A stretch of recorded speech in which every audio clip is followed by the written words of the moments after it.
कृष्णाय वासुदेवाय देवकी नंदनाय च नन्दगोपकुमाराय गोविन्दाय नमो नमः। व्यासदेव भगवान की जय। सद्गुरु भगवान की जय।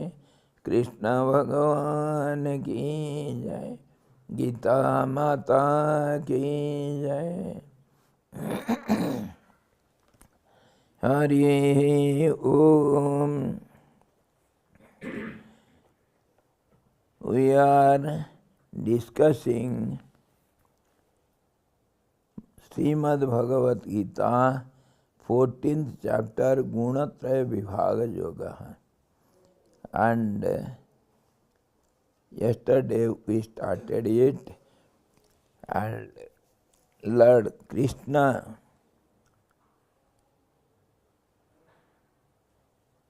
said to Arjuna,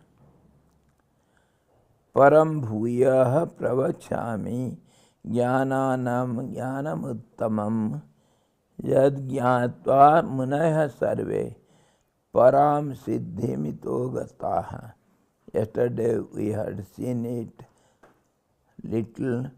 I will again declare to thee that supreme knowledge, the best of all knowledge, having known which all the sages have gone to the supreme perfection after this life.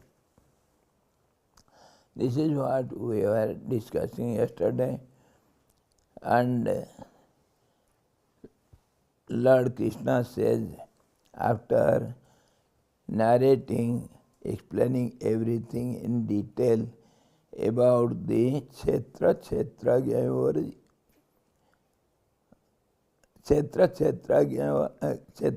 Vibhaga Yoga Nama, Trayodas Adhyaya, wherein we discussed about the body, and body is known as the field, and Lord Krishna explained everything about the body, how it works, and how the Purusha, the soul, uses this body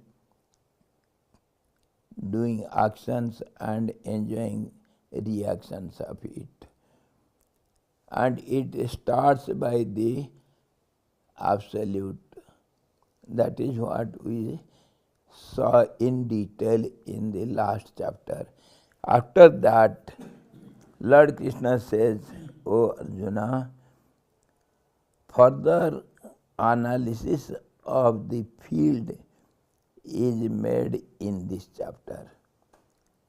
How is the field, that means body, and how does it operate? What are the causes? What are the purposes? What are the consequences? In the chapter 13th, verse 29, yesterday we saw, it has been stated that attachment to the qualities is the cause of sansar, or birth in good and evil wombs. In this chapter, the Lord gives answers to the questions, what are the qualities of nature? Because that was the question. In 21st verse, yesterday we saw 13th chapter 21 sloka puts the question, Purusaha prakritisto hi bhunkte prakritijan gunan karanam guna sangosya sadasadyoni janmasu. The soul seated in nature experiences the qualities born of nature. Attachment to the qualities is the cause of the birth in good or evil wombs. So the attachment to the nature, that is the cause for birth and death in this world, which goes on in a cycle. So that is, then the natural question is raised, how does Purusa, the soul, gets entangled with the nature, and how it enjoys the action and reactions. So in this chapter we shall see how does the nature operates.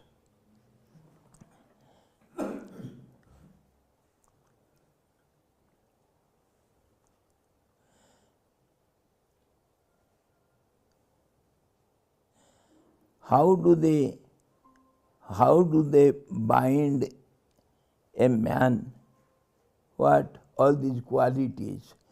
And qualities are the nature of the nature. Nature means three qualities, sattva, rajas, tamas. What are the characteristics of these qualities? How do they operate? How do they operate? How can one obtain freedom from them? When the qualities operate, they create the bondage, and the soul is entangled in the cycle of birth and death. That is called bondage. And what is the way out of it? And he says, Jnananam jnanamuttamam param bhuyah pravakshami. I shall tell further the best of the knowledge, best of all knowledge. Jnananam, here it is plural, all sorts of jnana, all sorts of knowledge. And the best of all sorts of knowledge. So the natural question is, what all sorts of knowledge? And that we have seen several times in different situations, we have discussed it. The knowledge is of two qualities, two types. One is informative knowledge, obtained by the contact of senses with the sense objects. And that contact is made by the inner fourfold mind, intellect, ego, and subconscious mind. All these together, and being prompted by the vital energy, prana, all these inner fourfold mind, it communicates with the objects of particular senses. Say, for example, the eyes will see the form, and the ears will hear the sound only. Ears cannot see the form. So the form is the object of the eye sense. In this way, all these senses, they get contacted with the particular objects by the fourfold mind, and getting some prompting or some tendency or some vitality from the prana. Now we shall see all knowledge. This is a type of knowledge which we collect by contact of the mind through the senses with the object. we get some informations that is subject to change all the time. Whatever we got information about some object yesterday, it has been changed today, and it will go on changing. In this way, this informative knowledge is a type of knowledge which is not the best knowledge. And then we have the experiential knowledge, that also we saw yesterday. Many times we have discussed it. Experiential knowledge is not subject to change. Suppose for honey, you know information you get about honey, you have not experienced what is the real taste of honey. It is like, say, sugar candy. It is like, say, some syrup of sugar candy. It is like this, like that. All sorts of information we get, but all those informations are haphazard. And unless and until we taste the honey, we don't know the real knowledge of honey.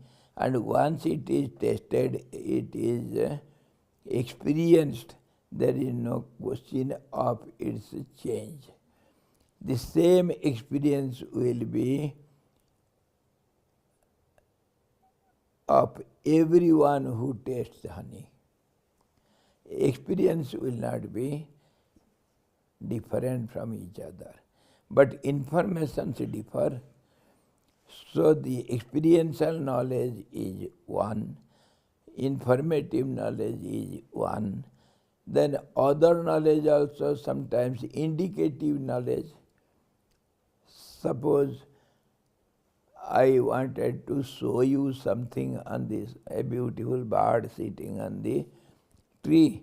I indicated by my finger, please see, look at that tree.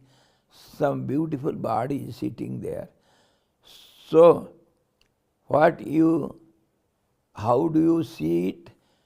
By indications. I indicated it, my knowledge, what I part with you, it is indicative knowledge. And then you had the target, visualization of the target. In this way, different kinds of knowledge is there. And Lord Krishna assures Arjuna, I shall tell you the best of all these knowledge, by which the great saints and sages, munis, who have done manan on what they have heard from the scriptures or from the mouth of great experienced people, they contemplate over it, they do manan over it, and then they get the experiential knowledge of the truth, and they have achieved the highest, the final emancipation of life. This all knowledge, jnanam uttamam, jnatva munaya sarve param siddhim ito gataha. After this means after this life on the earth, that kind of knowledge which relates to sacrifices. We have some knowledge about sakam karma also, how should one do actions, means perform sacrifices, so that he gets the result of it and enjoys happiness in different realms of this world, say heaven of different kinds. And after that they have to come down to human birth again, and then again they have to start the journey. In that way, some knowledge about sacrifices, also a kind of knowledge by which you enjoy some pleasures in different planes. But the knowledge which is going to be imparted in this discourse will be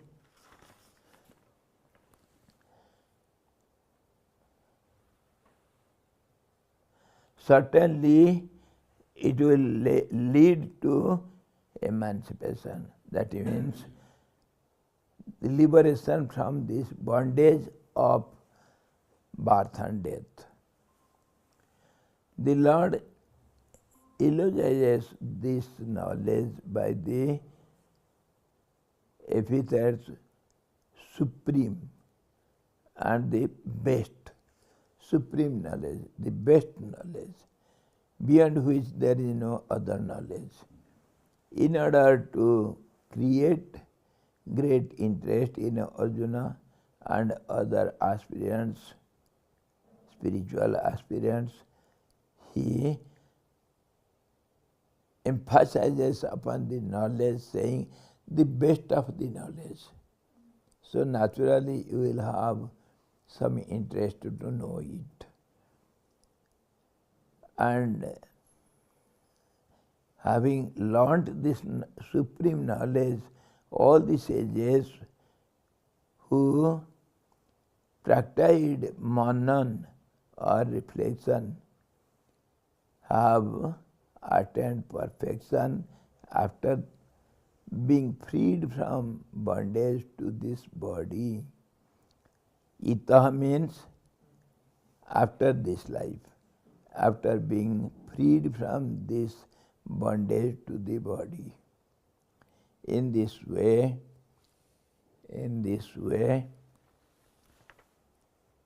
he persuades, as it were, Arjuna to be attentive and hear whatever Lord Krishna explains.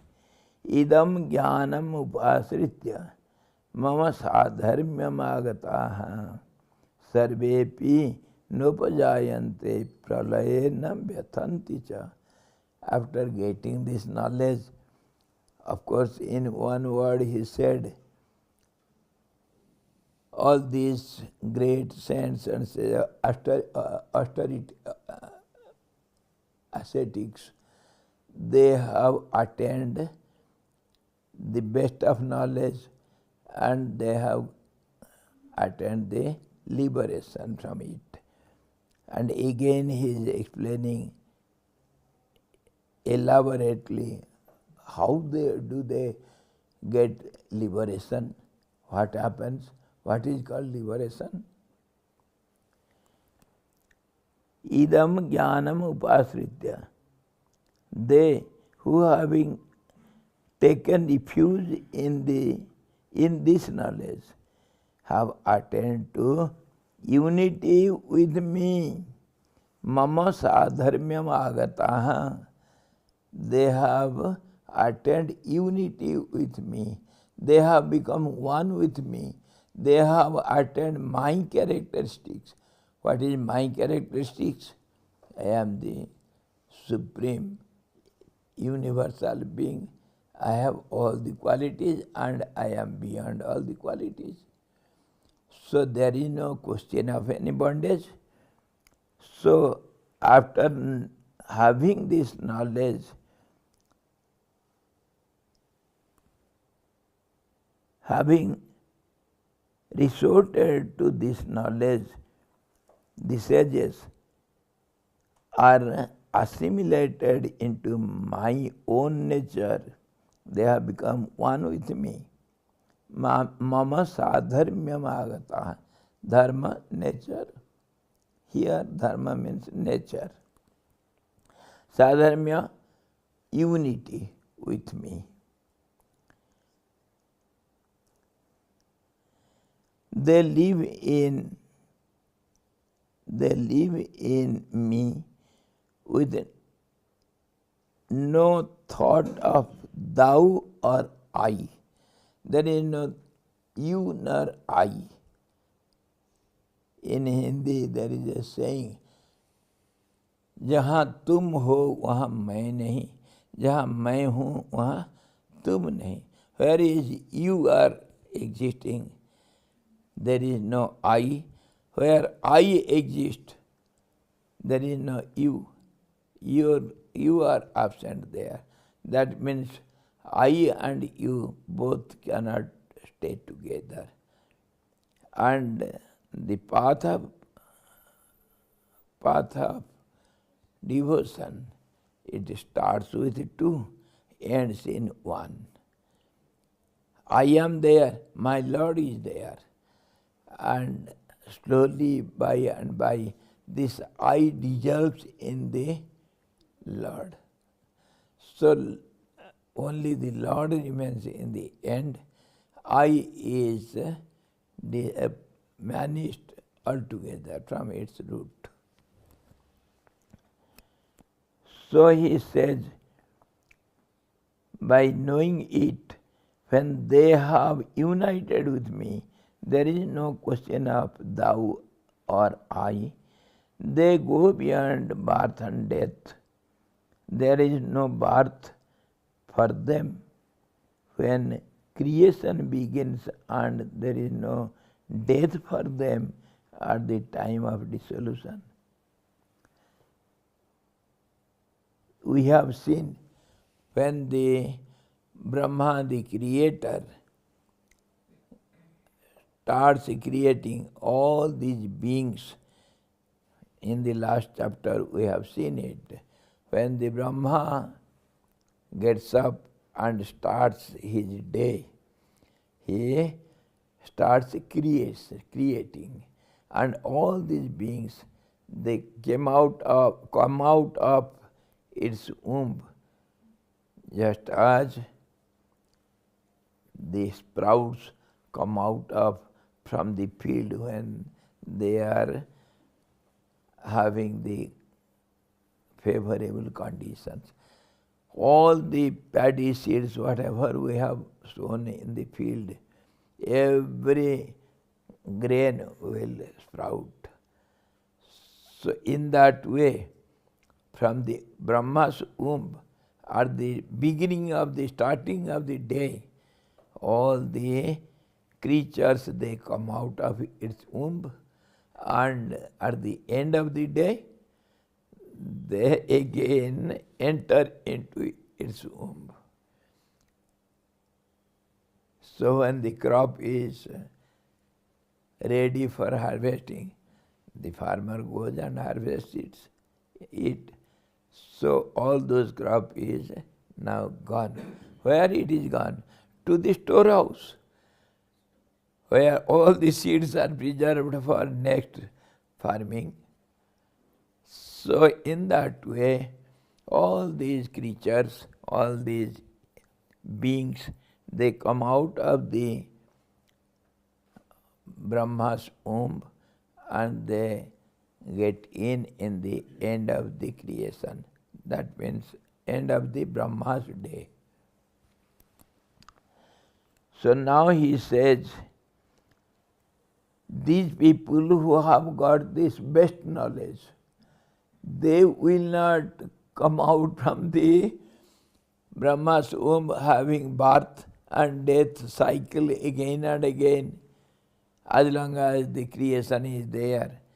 And in the end of the creation, when dissolution starts, then they will enter into the Brahma's womb. How, in what way they remain there, in what state they remain in the womb, just as you draw some pictures in your rough book by pencil and rub it out because it was not good. So after rubbing out the picture, what remains on the paper, the impressions are there.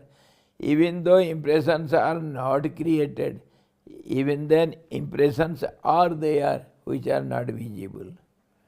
That's how we can create something on the paper.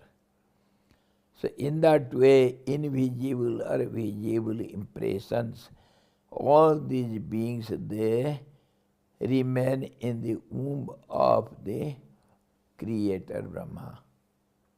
And when again the day starts, they again come out. After rubbing the picture, again you can draw some other picture on it or the same picture on it. In this way, the pictures are made again and again on the same paper.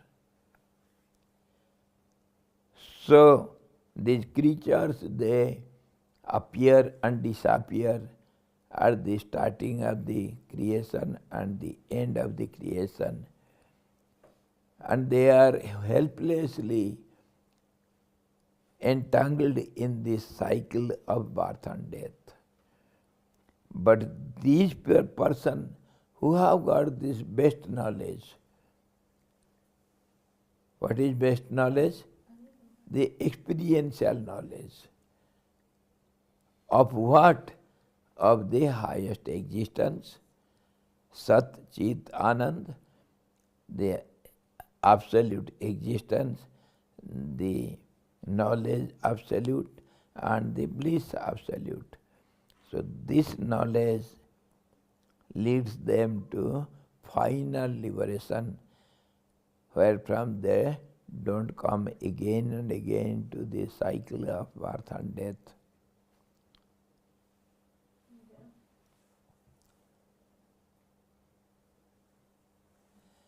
Gone case.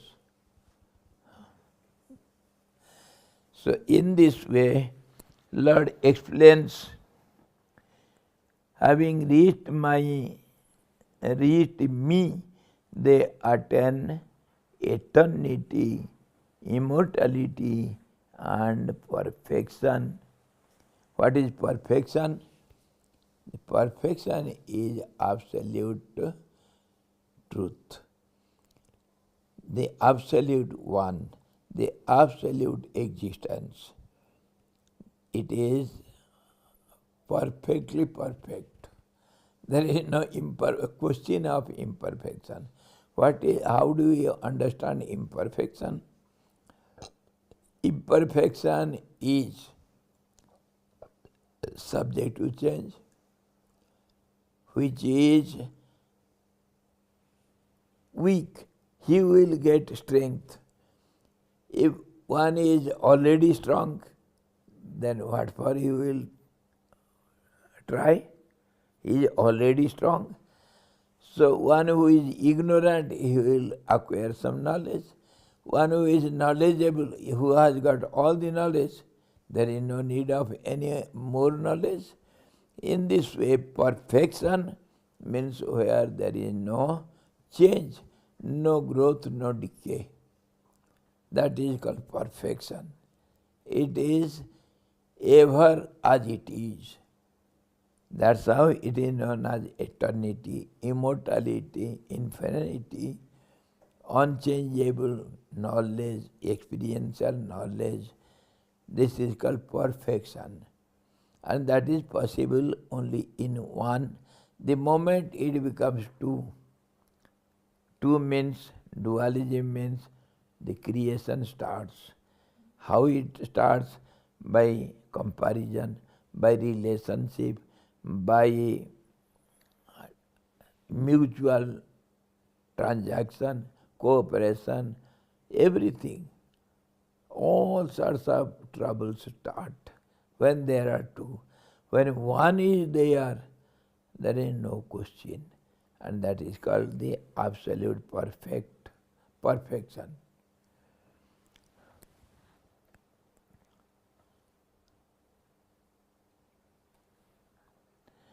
That's how these people who have got this knowledge pertaining the necessity means they are neither born at the time of creation, nor they are disquieted at the time of dissolution.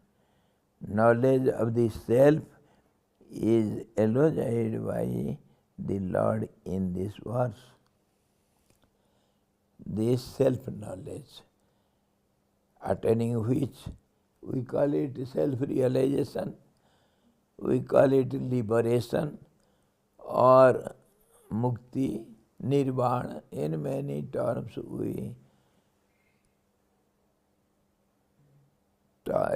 name it, and that is obtained by this highest knowledge. What is highest knowledge? All the operating system of the nature through the qualities. So when you know the process, you can do and undo anything you like. When you don't know about it, how can you deal with it? If you know all about the secrets of the thieves, you can catch them. Where do they hide them at daytime? How do they come out from the jungle, from their place to the locality to steal something? And where do they live? Where do they go? What do they do? How are they? How many are they? All these, what method they apply. So when you know all this, it becomes easy to catch them and arrest them and get rid of the from the trouble of the thieves. So here when you know the operative process of the nature, then only you can get out of it. And nature, in the beginning he said, the soul being established, being seated on the nature, that means being influenced by the nature, by entangled with the nature, it gets into bondage of birth and death to this cycle of the creation. So when you know the process, then easily you can get out of it. Mama yonir mahad brahma tasmin garbham dadhamyam sambhava sarvabhutanam tato bhavati bharata. And he says, in this verse, he explains what is the womb, how is the womb of Brahma, and in what terms Brahma, the creator, is named, and how all these beings come out of the womb, and who places, who sows the seeds, who is the sower of the seeds, who is the farmer. Of course, this body is the field. Who is the farmer? Who sows the seeds and who harvests it and who enjoys all these? All these we shall see slowly, one after another. And then only you will be able to get out of this cycle. So, I think tomorrow we shall see it. Mama yonir mahad brahma. My womb is the mahad brahma, the nature. And tasmin garbham dadhamyam. I place the germs in it. Sambhava sarvabhutanam tattva bhavati bharata. Then only everything is possible for the beings to come out of it. When this, just as I said now, when you sowed the seeds in the field and all the favorable conditions are given to the seeds, then all the seeds they germinate at a time and they grow and your crop gets ready after some time. So who is the sower of the seeds? And where is the storehouse of seed? Who is the farmer? Who does everything? We shall see slowly by and by. My womb is the great Brahma, great Brahma. In that I place the germ. Thence, O Arjuna, is the birth of all beings. Tomorrow we shall see it. Hari Om. Purnamadaha Purnamidam Purnad Purnamudachyate Purnasya Purnamadaya Purnamevavasishyate. Om Shanti Shanti Shanti. Sadguru Bhagavan ki jai. Krishna Bhagavan ki jai. Gita Maharani ki jai. Hare